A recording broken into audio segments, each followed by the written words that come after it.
श्रीराम समर्थ। सद्गुरुं ज्ञानदं वन्दे रामभक्तिप्रियं सदा। रामानन्दं पूर्णकामं पूर्णब्रह्म सनातनं। सद्गुरुनाथ महाराज की जय।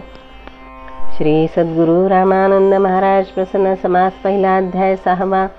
सद्गुरु चरणी ठेवता माथा, हरेल जन्म मरण भव चिंता। परिषद्धे विण जाईल वृथा, श्रद्धा असावी अति शुद्ध श्रीराम। सद्गुरु तुम्ही अधिक देवाहून, तुमचे वचने देवा देवपण। म्हणती ब्रह्माहून श्रेष्ठ कोण, परिब्रह्मी ब्रह्मपण तुमचे नि श्रीराम। या कारणे विचारे पाहता, तुझ विण श्रेष्ठ न दिसे तत्वता। म्हणून तव चरणी माथा, अत्यादरे ठेवितसे श्रीराम। सज्जन मना ऐसे करी, सद्गुरु चरण घट्ट धरी। संकल्प विकल्पादि बाहेरी, सोडोनी देई या पुढे श्रीराम।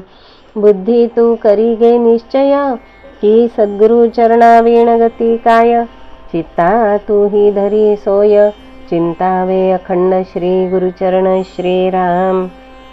गत समासीची आठवण, गंगा प्रदक्षिणा सुरू होऊन पापदंडी रामपुरी येऊन अन्नदाने बहुता तृप्त केले श्रीराम। नित्य श्रींचा भजन सोहळा, समागमे शास्त्रज्ञांचा मेळा। त्यांचे प्रवचने सकलाला, परमार्थ बोध नित्य होई श्रीराम। संसाराच्या प्रेमपाशी, मनाची गुंती होय कैशी। तेथोनी काढण्याच्याही उपायासी, सांगोनी गुंती सोडवती श्रीराम।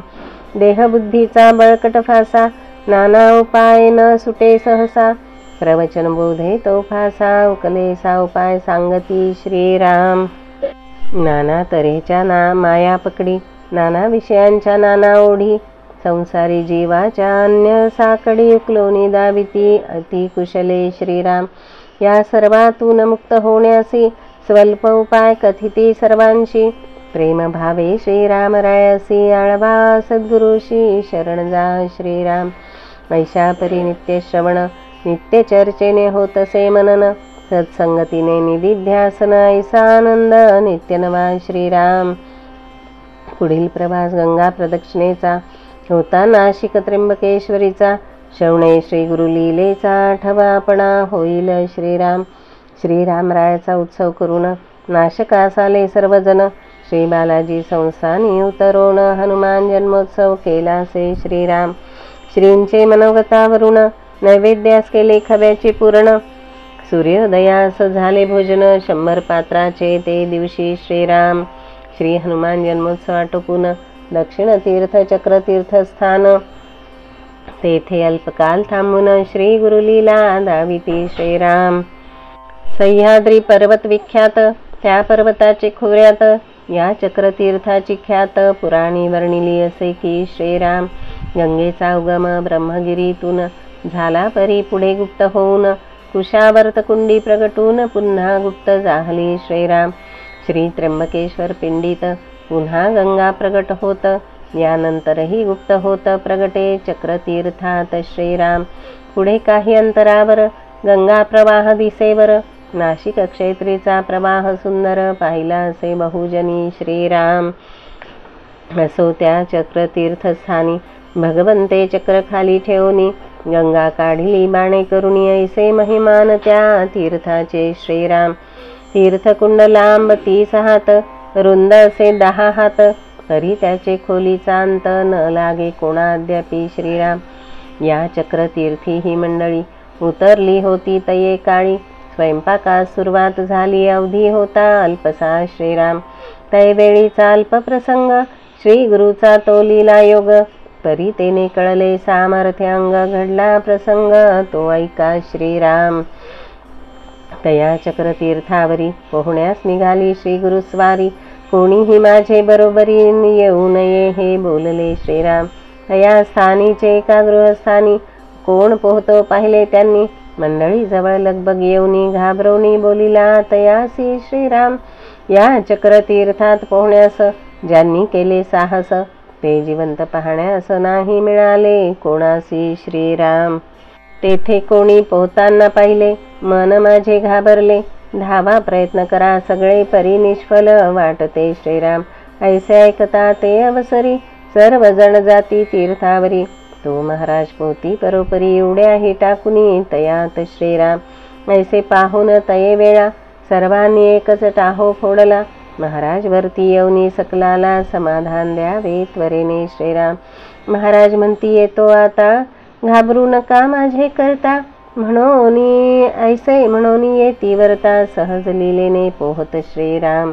त्या क्षणी तो गृहस्थ पाहुनी मनी विस्मित, या पुरुषाचे सामर्थ्य अद्भुत निसंशय वाटते श्रीराम.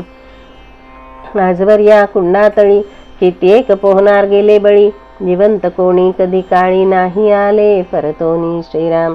वर येताच सर्वांनी श्रींचे अंग पुसले त्वरेनी, म्हणती रामराये कृपा करोनी, महाराज आम्हा दिदले श्रीराम. महाराजास कळविली ही वार्ता, तेव्हा गृहस्था जोडिती हाता. बरे झाले तुम्ही होता म्हणून मी वाचलो श्रीराम. गृहस्थाने पुढे येऊन धरिले श्रींचे दोन्ही चरण, आपले सामर्थ्याचे वर्णन नाही करवणार माझे नि श्रीराम. आजवर जे नव्हते ऐकले आणि नेत्रांनी नव्हते पाहिले, ते सामर्थ्य आपण दाविले प्रत्यक्षपणे मज लागी श्रीराम. नंतर भोजन सारोनी यथाकाले आले श्री त्र्यंबकस्थानी, तेथे ब्रह्मगिरी उजवा घेऊन उत्तरग्रामी मार्गी प्रवेशले श्रीराम. उत्तर मार्गी ग्रामी प्रवेशले श्रीराम. येथून उत्तर प्रदक्षिणा सुरू झाली असे जाणा. श्री त्र्यंबकेश्वर स्थाना 3 दिन पर्यंत राहिले श्रीराम.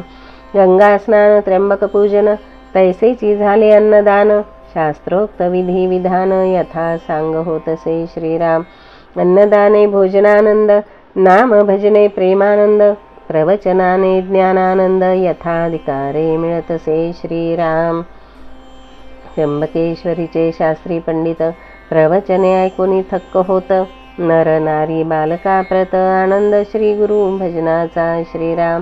कित्येकांनी बहुपरीचा आग्रह केला राहण्याचा. श्री गुरु म्हणती तुमचा पुढती मनोरथ पुरवीन श्रीराम.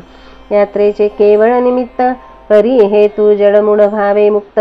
श्री गुरु स्वतः विरक्त, परी समाचार घेत सकलांचा श्रीराम. कोण कोण मागे राहिले वा कोणी पुढे गेले, तैसेच भुकेले वा तहानेले सर्वांचा पुसती समाचार श्रीराम.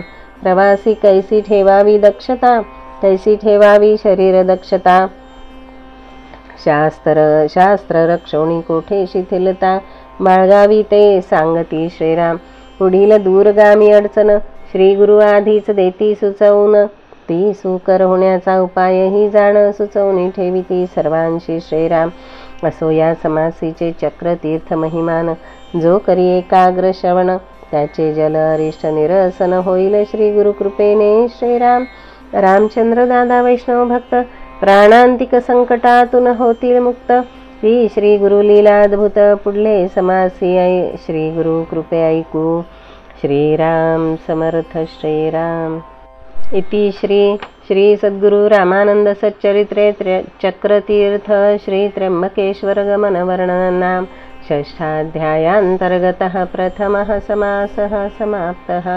श्री सद्गुरु चरणारविंदार्पणमस्तु. श्री सद्गुरु रामानंद महाराज प्रसन्न. समास दुसरा अध्याय 6वा. सद्गुरु चरणी विनटला आणि तो सर्वस्वी मुकला, ऐसा कोणी ऐकला नाही नाही कोठेही. श्रीराम समर्थ श्रीराम. जरी चरिवनी धेनू 8वी वत्स नित्य, जननी करीत कामे बालका पाशी चित्त. तदुपरी गुरु मायेले कुरा ठेवी प्रेम, श्री सद्गुरु रामानंद तुम्हा प्रणाम. सद्गुरुनाथ महाराज की जय. जय जय रघुवीर समर्थ. श्रीराम समर्थ श्रीराम.